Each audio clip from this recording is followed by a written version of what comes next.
Jadi sekarang ni Saudara Jamaluddin Ahmad, kes Datuk Zaid Hamidi macam mana pula? Katanya bukan senyap. Akan dibicarakan bulan Oktober. Sedangkan kadang-kadang anda cuba menafikan. Itu masalahnya. Tunggulah bulan Oktober. Pembicaraan akan berjalan. Dan bila pembicaraan berjalan, kita tunggulah apa keputusan hakim. Jangan kita pula mengatasi ataupun kita membuat satu penghakiman saya katakan penghakiman rakyat. Tak boleh. Sesuatu pembicaraan biarlah mahkamah menentukan, saudara. Saudara? Jangan. Saya menasihat pada teman-teman. Saya haraplah saudara berfikiran matang. Dalam ini kes yang sensitif, saudara. Sebab ini melibatkan pemimpin tertinggi. Malah kadang-kadang kita juga boleh dikenakan tindakan. Tunggu je lah. Betul Saudara Azizul Hanifah. Tunggu. Tak lama pun akan ada perbicaraan, kita laporkanlah.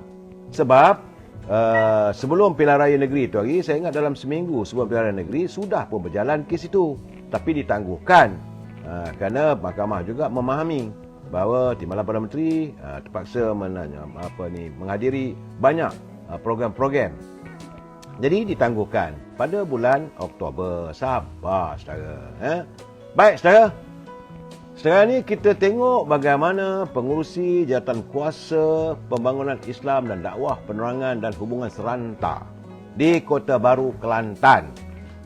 Semalam saya dah bagi tahu bahawa ada mengatakan bahawa Datuk Muhammad Nasaruddin akan mengangkat sumpah sebagai Menteri Besar Kelantan yang ke-9. Kabarnya besok jam 3.30 petang. Saya melihat keadaan begitu, saya senyum. Kerana sepanjang musim kempen pilihan raya dulu, itu Datuk Muhammad Nasaruddin adalah antara panglima perang yang menuturkan, melontarkan macam-macam pandangan. Kali ini jadi Menteri Besar macam mana? Apakah beliau akan mengekalkan bahasa bicaranya, lontaran kata-katanya sebagaimana yang dilakukan sewaktu beliau hanya bergelar sebagai wakil rakyat dan esko. Ini keadaan saya. Sumber Usam dah beritahu bahawa Dr. Muhammad Fazli Hassan yang sebelum ini sebagai pengurusi jawatan kuasa pembangunan insan bakal dilantik sebagai Timbalan Menteri Besar. Selain itu, 2 jawatan penting besok akan turut berlangsung, iaitu Majlis Angkat Sumpah melibatkan Barisan Ahli Majlis Mesyuarat Kerajaan Negeri. Seorang wakil rakyat dari Parti Berbulu Satu turut dilantik untuk jawatan esko kali ini. Jadi bukan jawatan Timbalan Menteri Besar. Ini hanya esko, saudara. Sebab itu saya kemudian di Terengganu sekarang, di Pulau Pinang.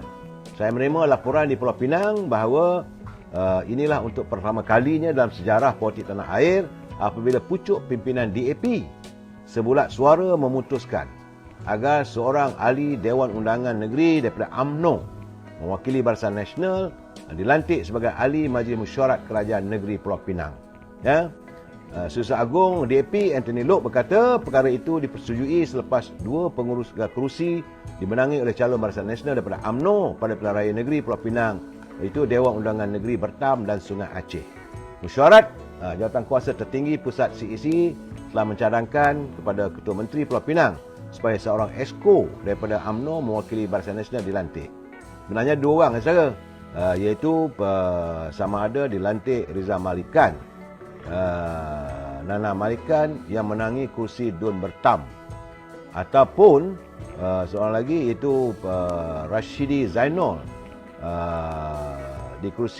menang di kursi Dun Sungai Aceh. Dan semalam pun Pulau Pinang telah pun menyempurnakan Majlis Angkat Sumpah Ketua Menterinya. Jadi kita tunggulah pelantikan tersebut. Sebab itu saya katakan jangan kita buat andaian. Banyak orang mengatakan Rizal akan dilantik sebagai Timbalan Ketua Menteri. Belum lagi. Terpulanglah pada Ketua Menteri. Di Kuala Terengganu, kerajaan telah pun bersetuju, Kerajaan Negeri Terengganu yang 32 semua orang PAS. Tak ada daripada Bersatu, tak ada daripada UMNO, tak ada daripada Amanah. Bulat-bulat daripada warga PAS yang menang jawatan sebagai ahli Dewan Undangan Negeri dalam pilihan lepas, dan portfolio 10 ahli Majlis Tinggi Kerajaan Negeri Terengganu akan diumumkan besok. Dan menurut Menteri Besar Datuk Seri Ahmad Samsuri Mokhtar, senarai berkenan telah dipersembahkan terlebih dahulu kepada Sultan Mizan Zainal Abidin sebelum diumumkan pada mesyuarat ahli Majlis Kerajaan Negeri. Samsuri berkata beberapa perubahan bakal dilakukan katanya. Jadi termasuklah adalah macam-macam perubahan akan dilakukan. Dan terdahulu Datuk Seri Ahmad Samsuri mengangkat sumpah pelantikan sebagai Menteri Besar di hadapan Sultan Zainal Abidin dan turut melafaz sumpah adalah 10 orang ahli Dewan Undangan Negeri, termasuk 4 muka baru yang dilantik sebagai Exco Kerajaan Negeri, saudara. Berikut adalah 10 senarai ahli Dewan Undangan Negeri yang melafaz sumpah hari ini memegang jawatan sebagai Exco Kerajaan Negeri di Terengganu, iaitu Datuk Satiful Bahari Mamat, itu Adun Paka, Datuk Razali Idris, Adun Kijal, Datuk Dr. Azman Ibrahim, Adun Jabi, Dr. Muhammad Khalil Abdul Hadi, Adun Batu Buruk, dan Wan Syukari, Wan Abdullah, Adun Wakah Memplam, Syamuddin Abdul Karim, Adun Tepuh, Arifin Deraman, Adun Alur Limbat, Maliaman Kasim, Adun Ajil, Hanafiah Mat, Adun Cukai, dan Muhammad Nur Huzaini Abdul Rahman adalah Adun Kota Puteri. Itu 10 orang telah pun dimuktamadkan sebagai Exco Kerajaan Negeri Terengganu, saudara.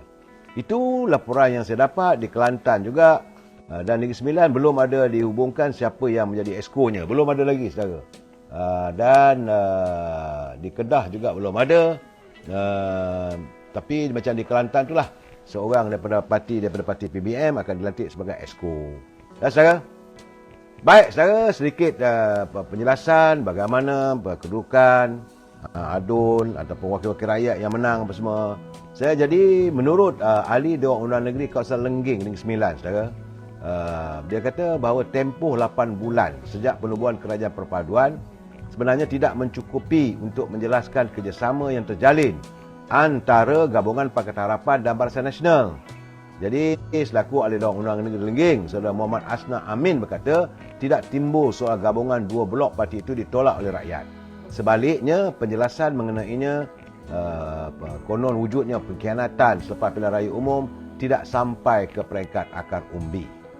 Dia kata dia selaku Adun yang menang pada pilihan raya lalu, mereka bukan menolak Pakatan Harapan Barisan Nasional, tapi mereka tidak benar-benar faham tentang duduk perkara. Jadi, penjelasan yang dibuat oleh Presiden Datuk Seri Zahid Hamidi dan pemimpin lain tidak cukup sampai, di mana dalam masa 2 minggu berkempen kita berjaya buat penjelasan dan menang cuma sedikit saja. Itu keadaannya, saudara. Dan